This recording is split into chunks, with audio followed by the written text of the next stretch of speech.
નથી મિત્રો મજામાં ને તો ચાલો આજે આપણે પાછી એક નવી શોર્ટકટ ટ્રીક સાથે આવી ગયા છીએ। આજની આપણી શોર્ટકટ ટ્રીક છે 3 અંકની સંખ્યાઓનો ગુણાકાર। સ્માર્ટ યુગના સ્માર્ટ વિદ્યાર્થી માટે શોર્ટ સ્માર્ટ કટ।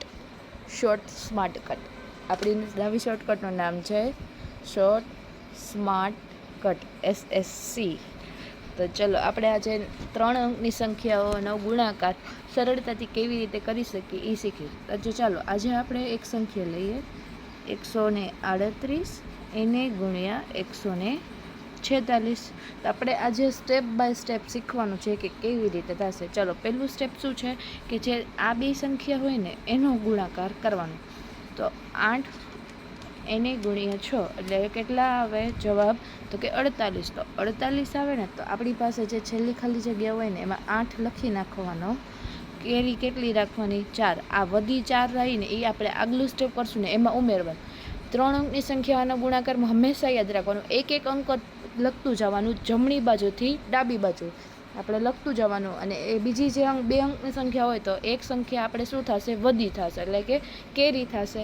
હવે બીજું સ્ટેપ નંબર 2 આપણી પાસે એક અંક આવી ગયો। હવે સ્ટેપ નંબર 2 કે આપણે છે ને આ બેનો ગુણાકાર ક્રોસ ગુણાકાર કરવાનો 8 ગુણ્યા 4 વત્તા 3 ગુણ્યા 6 શું કરવાનું છે તો કે પહેલાં 8 ગુણ્યા 4 એટલે 8 ચોક કેટલા થશે 32।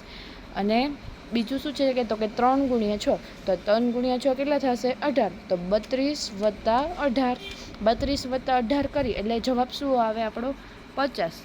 તો હવે એ 50માં આપણે આગલી કેરી શું કરવાની ઉમેરવાની એટલે 50 વત્તા 4 કેટલા થશે તો કે 54। તો 54માં છેલ્લો અંક શું થાય 4 તો અહીંયા છેલ્લે શું લખવાનું 4। હવે આપણી નવી કેરી શું થઈ ગઈ તો કે આપણી નવી કેરી થઈ ગઈ 5 બરાબર। ચલો હવે ત્રીજું ગુણાકાર આપણે હજી એક આપણે કરવાનું થશે ત્રીજું સ્ટેપ આપણું। તો કે ત્રીજું સ્ટેપ શું થશે તો કે આ 1નો ગુણાકાર 6 સાથે 3નો ગુણાકાર 4 સાથે અને 8નો ગુણાકાર 1 સાથે એ બધાનો કરવાનો સરવાળો। તો પહેલાં ક્રોસ ગુણાકાર આનો પહેલો અંક તો આનો શું થશે છેલ્લો। તો 6 ગુણ્યા 1 એટલે કેટલા થશે 6 એને વત્તા 3 ગુણ્યા 4 એટલે 3 ગુણ્યા 4 કરીએ એટલે કેટલો જવાબ આવે તો કે 12 એટલે વત્તા 12 અને 8 ગુણ્યા 1 એટલે કેટલા આવે 8। તો આપણી પાસે ટોટલ કેટલું થશે તો કે 1 ગુણ્યા 6 એટલે 6 એને વત્તા 3 ચોક 12 પછી એને વત્તા 8 એકા 8 અને આપણી કેરી કેટલી હતી તો કે 5।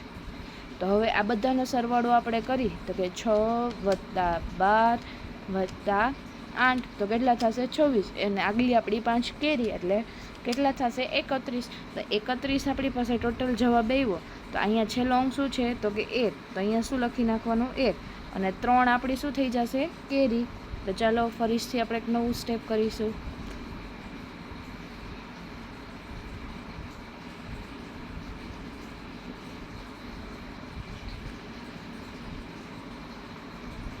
આપણી કેરી કેટલી હતી તો કે 3। હવે શું કરવાનું હવે આ બે અંકનો કરવાનો તો કે 3 એકા 3 વત્તા 4 વત્તા કેરી આપણી 3 કારણ કે 4 એકા 4 અને 3 એકા 3 તો 4 ને 3 7 7 વત્તા 3 10 તો કેટલા ટોટલ જવાબ થયો તો કે 10। તો અહીંયા શું લખવાનું ખાલી 0 અને કેરી કેટલી વધી તો કે 1। હવે આપણી નવી કેરી શું થઈ જશે 1। હવે કંઈ ગુણાકાર કરવાની લાંબો નથી હવે ખાલી આ બેનો જ ગુણાકાર કરવાનો કેટલાનો આ બેનો।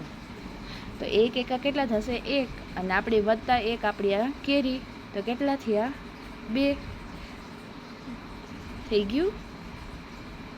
તો આપણો ફાઇનલ આન્સર શું આવ્યો તો કે 20 14 અને 8 એટલે હવે આપણે તમે કયો 138 એને ગુણ્યા 146 તો આપણો જવાબ શું આવે 20 14 8 સમજાઈ ગયું।